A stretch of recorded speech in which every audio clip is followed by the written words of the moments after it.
Okay, and last one for Dana. Obviously, a big story here is the flyweights, right? Why hasn't the UFC come out and just said, it's on the line, it's not on the line, just so everyone knows and doesn't have to keep speculating? Because I said we'll find out on Saturday. We'll see. So you know the answer to the question. Saying, who cares? I didn't hear your answer, sorry. Yeah, no, I didn't give an answer. But do you know the answer to that question? If Henry wins, does it survive? I don't know. You know what? We'll see With all Saturday. due respect, Dana, with all due respect, you did at one point say that they would never enter in the sport of MMA. Ronda Rousey became one of your biggest superstars. You know, I know there's a place in your heart. What I'm saying is, let's make a deal. I beat this man Saturday night. The flyweight division stays. We'll see what happens on Saturday. Why are you reluctant to make that deal? Just out of curiosity, why not just come out and say it? I answered the question. That's the answer to the question.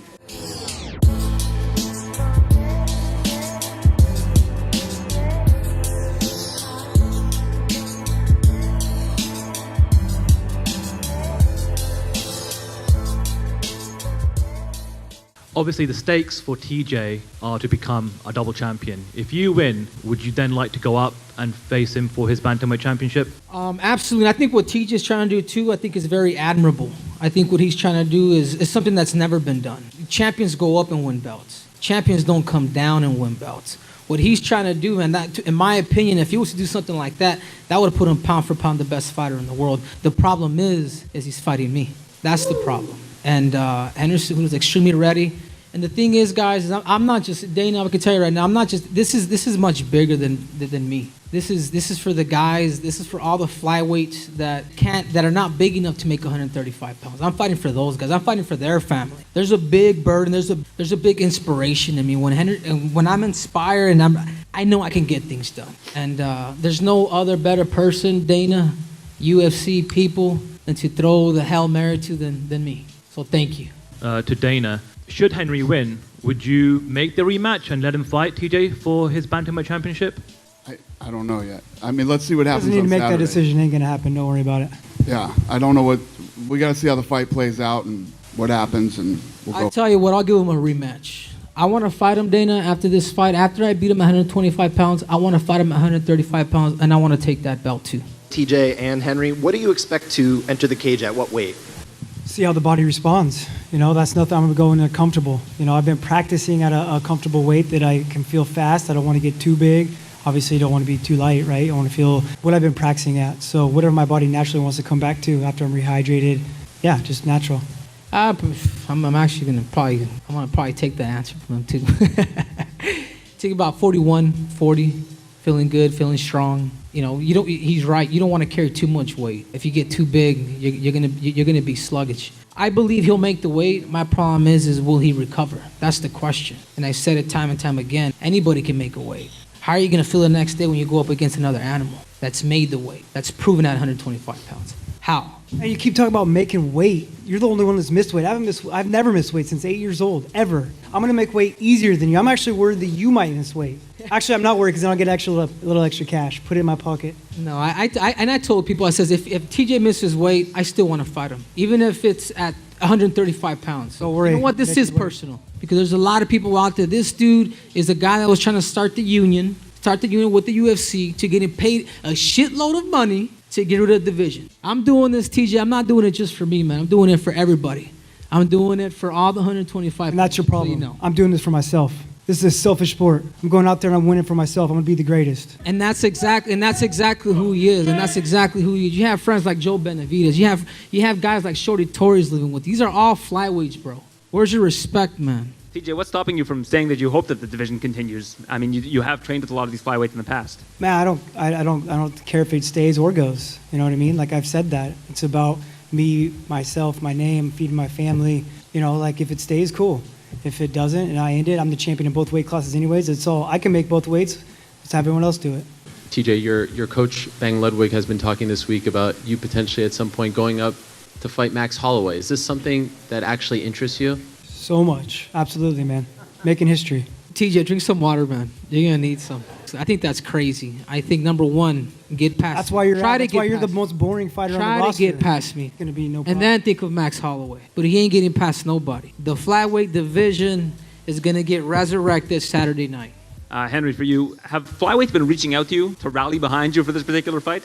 God, I mean, everybody, my worst enemies, even Joe Benavidez is cheering for me. I mean, it's at that point. I mean, this was his main training partner. You know, he's like shaking my hands, like, "Hey, I'm rooting for you, man."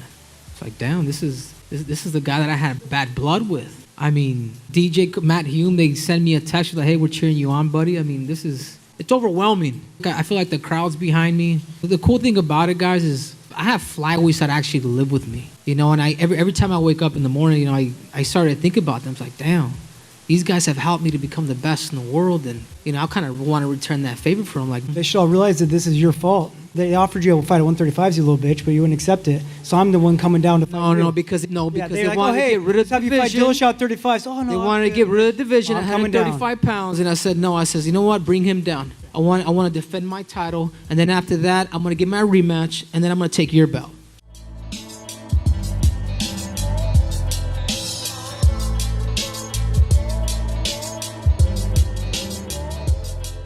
Alex, has it hit you yet that you're going to be headlining the prelims on Big ESPN, man? That's kind of crazy. Man, it's everything it's supposed to be. First, grateful to Cowboy for taking the fight, maybe against his better judgment. And with that being said, though, you know, I'm not drawn in by the promotion, the city, even his image or persona of anything. It's just another day. And to me, standing across from Cowboy, I'm looking through the fighter. I'm looking at the man, and I think the persona and everything's just a big distraction. I just see myself facing an insecure little lad swinging on a saddle with a pop gun and a feather in his hat. Donald, how's the wake up been? How's it been dropping back down to 155? Oh, it sucks. Every part about it sucks. Sitting here wishing I could go walk the streets of New York and eat pizza. But I'm going to make it happen, you know? And, yeah, a little insecure, popping cattle, fucking whatever. That's good. I can't wait for Saturday, man. I'm excited.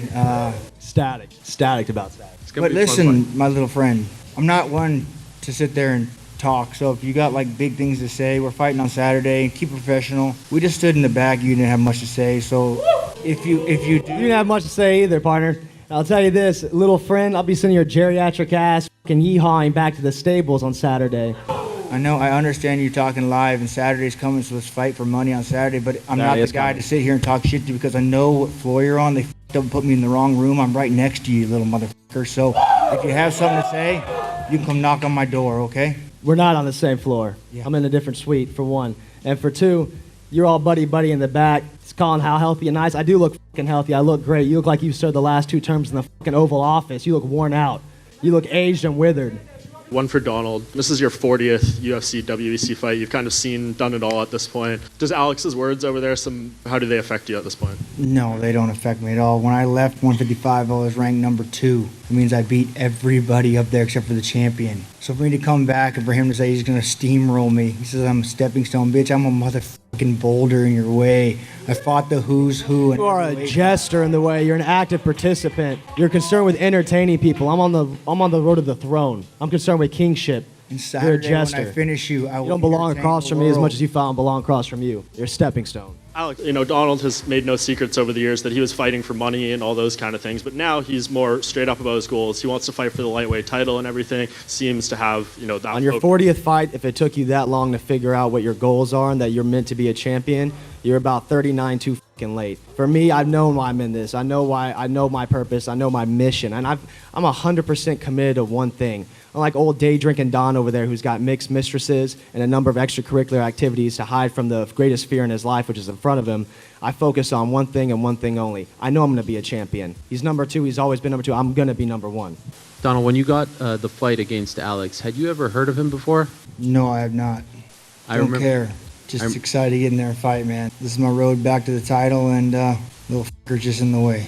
And where did you train for this fight? At the ranch. But not with Jackson Wink. No, no longer with them. Alex, what do you make of him saying that he has never heard of you before? Makes no difference. I wouldn't expect him. You know what? He went from, proposing the fight against McGregor and so, and then it went to me. And yeah, I'd be thinking, who the f*** is this kid too? I'm sure everybody's asking that. Who the f*** am I? And on Saturday, I'll put all that curiosity to rest. But I don't blame him for thinking that. Just quickly for Cowboy, I want to ask you, you said you wanted the Conor fight. Massive, big money fight, right? And this was the 5th name you got. The stakes for Alex are clear. To beat a guy like you beating him, I don't know what it does for your career. So what was the motivation when you said, yeah, I'll fight the guy. The motivation was to go in there and fight. That's what I love to do, man. Fucking love fighting. Wouldn't be here if I didn't. So I'm going to get through Alex. I'm going to call it a top 5 opponent and go get that belt.